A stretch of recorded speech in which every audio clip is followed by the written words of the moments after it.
So indeed, drinking has been the joy of the Rus for many, many centuries, because obviously it's quite easy to produce alcohol. In many cases, it was safer to drink than water, because obviously you had pollutants in the river and stuff, and so people were much less likely to get sick from drinking alcohol. And just to give an idea of just how prolific it was, 40% of all tax revenue that went to the government in 1860 came from alcohol production. Now, what the Russian Tsars realised very early on is that if you took control and created a state monopoly of the production of alcohol, you would never ever end up running out of profits, right? And also, it has a good side effect of keeping the peasantry down, because people are drunk all the time. They're not going to be like trying to start a revolution, or so the thinking was. And this practice goes back all the way to Ivan the Terrible, who was the first ruler of Russia to monopolize the production of alcohol. So much so that by 1648, 1/3 of all Russian men were in debt to the government over this. And by 1909, the average Russian drank 11 bottles of vodka per capita per year. So yeah, so that just gives you kind of an idea of just how prolific it was.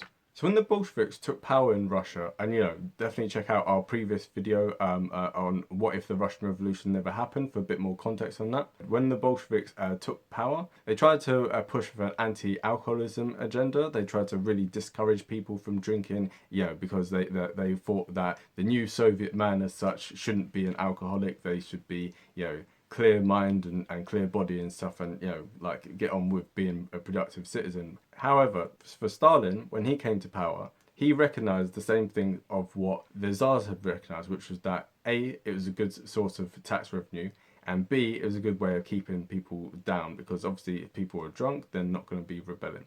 So as a result, once again, the production of alcohol became a state monopoly. And so in the days of the Soviet Union, alcoholism was even more rampant, because the state had a vested interest in having people drink more and more, so then obviously they can get more tax revenue. And actually some of the bottles that were produced there, they weren't sealable. So once you opened a bottle, you basically had to down it and stuff. So this encouraged more and more alcoholism.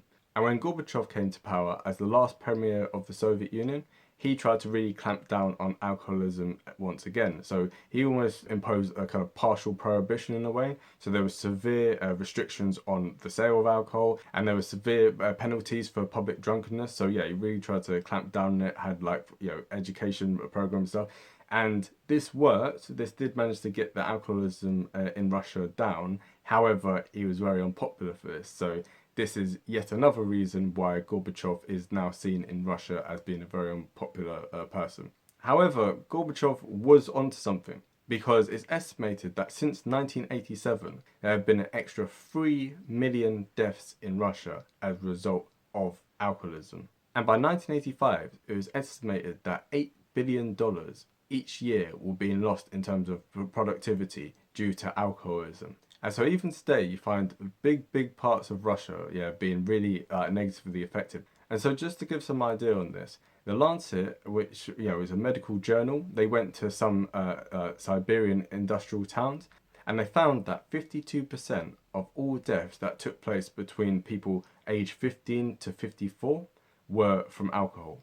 And that in Russia today, anywhere between 2/3 and 3/4 of all violent crime is associated to alcohol. So this is murder, this is domestic violence, this is all manner of things, right? Like nearly all the fights that end up happening, someone ends up being highly intoxicated. And Russia, as of 2016, still had a situation in which, on average, the average adult in Russia drank 14 litres of vodka a year. Now you say, okay, that's obviously quite a lot. However, this is after a concerted campaign by the Putin government to try and reduce alcoholism. So before, in 2011, it was 16 litres per person. Russia also happens to have one of the highest suicide rates in the world. And so in the late 90s, after the fall of the Soviet Union, it was estimated that the suicide rate was 40 for every 100,000 people. So for every 100,000 people, 40 of them commit suicide.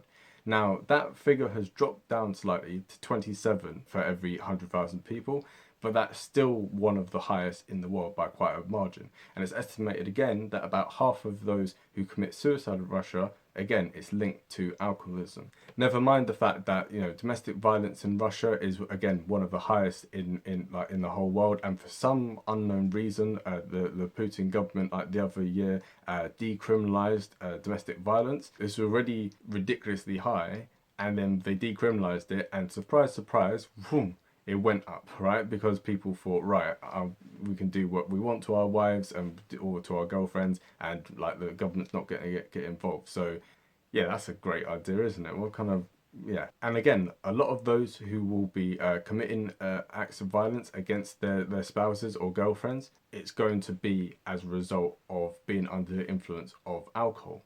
And so if Russia was teetotal, how much better would things be? You know, you'd have higher life expectancy, you'd probably have much less violence, you'd have, you know, a healthier economy, you'd have much less depression, much less mental health issues, much less, you know, domestic violence, murder, everything, right? Never mind all the sick days and the fall in productivity that causes as well. So in many ways, Russian society, you know, people make jokes about it and go, oh yeah, but at the end of the day, it's, you know, alcoholism is not good. And I think that not necessarily going teetotal, like kind of, you know, but at least Russia is making steps towards trying to deal with this issue. There was even the idea floated the other year of raising the drinking age from 18 to 21. So they are trying to do some things now. However, it's very much ingrained within the culture, and it's something which people are having to kind of like get out of.